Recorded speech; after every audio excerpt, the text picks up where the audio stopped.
Doctor Zakir Naik বলেন, আমি আরবি শেখার জন্যে মক্কায় গেলাম।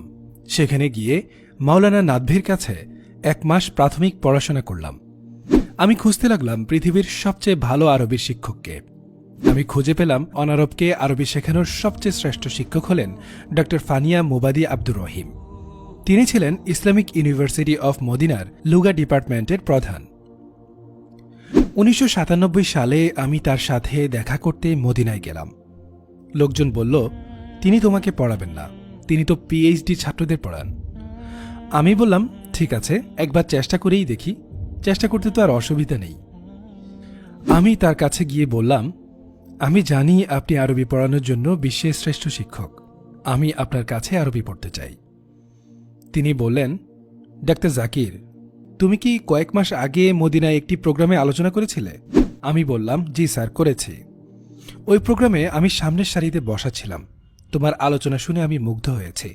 আমি তোমাকে সহযোগিতা করব, তুমি কি চাও বলো। আমি চাই আপনি প্রতিদিন কিছু সময় আমাকে দিন। প্রতিদিন তোমাকে কিছু সময় না, আমি 5 ঘন্টা করে সময় দেব। এই যেন মেঘ না চাইতে বৃষ্টি।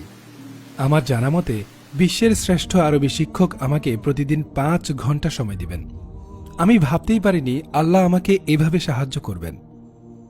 আমি যখন তার সাথে পড়তে বসলাম, আমি বুঝতে পারলাম তিনি জ্ঞানের সমুদ্র। তিনি 17 থেকে 18টি ভাষা জানেন। জোহর থেকে মাগরিব পর্যন্ত প্রতিদিন 5 ঘন্টা তার কাছে পড়তে লাগলাম। মাঝখানে আসরের নামাজের বিরতি। আরবি শেখা ছাড়াও নানান বিষয়ে তাকে প্রশ্ন করলাম। অমুসলিমরা ইসলাম নিয়ে কি কি প্রশ্ন করে সেগুলোর তালিকা তো আমার কাছে ছিলই, ফলে একটার পর একটা প্রশ্ন করেই যেতাম আর তিনি উত্তর দিতেন। অমুসলিমরা কোরআনের ব্যাকরণগত ভুল ধরত, তিনি সেগুলোর জবাব আমাকে শিখিয়ে দেন। এই প্রফেসর কিন্তু একজন ভারতীয় বংশোদ্ভূত, আর বড় হয়েছেন চীনে, পড়ালেখা করেছেন আল আজহারে, তারপর যোগদান করেছেন মদিনা বিশ্ববিদ্যালয়ে। আরবি শেখানোর 3টি বই ছিল, আমি তার অধীনে 2টো বই পড়ি। তার কাছ থেকে আমি অনেক কিছু শিখেছি। তার মধ্যে একটি কথা তিনি সবসময় বলতেন, আমি হানাফি নই, শাফিঈ নই, মালিকি নই, হাম্বলি নই, আমি হলাম মুসলিম। তিনি ছিলেন আমার প্রথম অফিসিয়াল শিক্ষক। এর আগে আমি এরকম কারো কাছে দিন সম্পর্কে আনুষ্ঠানিক শিক্ষালাভ করিনি। তার কাছ থেকে আমি যা শিখলাম সেটাকে আমি আমার অস্ত্রে পরিণত করলাম। তারপর আমি আমার দ্বিতীয় শিক্ষকের সাথে দেখা করি। নাম শায়েখ ডক্টর জিয়াউর রহমান আজমি হাফিজুল্লাহ। তিনিও একজন ভারতীয়। ডক্টর ফানিয়া আব্দুর রহমান থাকতেন বাসার নিচ তলায়, ডক্টর জিয়াউর রহমান আজমি থাকতেন বাসার প্রথম তলায়। তিনি ছিলেন মদিনা বিশ্ববিদ্যালয়ের হাদিস ফ্যাকাল্টির ডিন। তিনি আমাকে হাদিস শেখানোর জন্য সপ্তাহে 2 বার 4 ঘন্টা সময় দেবার জন্য রাজি হন। তিনি সহিহ হাদিসের সংকলন করেন জামে কামিল নামে একটি বইয়ে। যত সহিহ হাদিস আছে সবগুলো তিনি তার এই গ্রন্থে সংকলন করেন। এই কাজ করতে তার 18 থেকে 20 বছর সময় লাগে। তার সংকলনে মোট 16,546টি সহিহ হাদিস রয়েছে। কিছুদিন পর হঠাৎ মুম্বাই থেকে ফোন আসলো, আমাকে যেতেই হবে। ফলে আর কি করা, আমি আমার কোর্স শেষ করতে পারলাম না। মুম্বাই চলে গেলাম।